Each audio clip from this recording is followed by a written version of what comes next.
যারা আওয়ামী লীগকে সহযোগিতা করতে চান তারা দেশের শত্রু, জনগণের শত্রু বলে মন্তব্য করেছেন বিএনপির ভাইস চেয়ারম্যান বরকত উল্লাহ বুলু।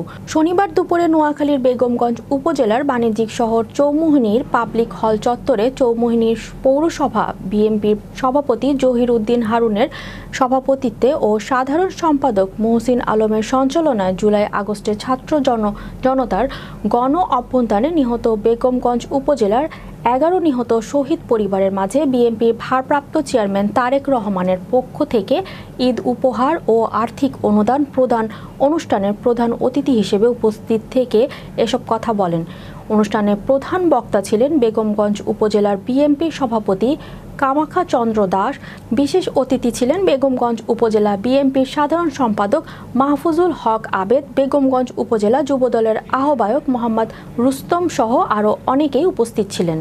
ইনশাআল্লাহ শেখ হাসিনার পক্ষে যারা কথা বলবেন, আবার আওয়ামী লীগকে যারা দাঁড় করাতে চান, যারা আওয়ামী লীগের সহায়তা করতে চান, তারা এই দেশের 18 কোটি মানুষের শত্রু। কারণ তারা এই দেশকে লুণ্ঠন করেছে, দেশকে ধ্বংস করেছে, নির্বিচারে মানুষ হত্যা করেছে।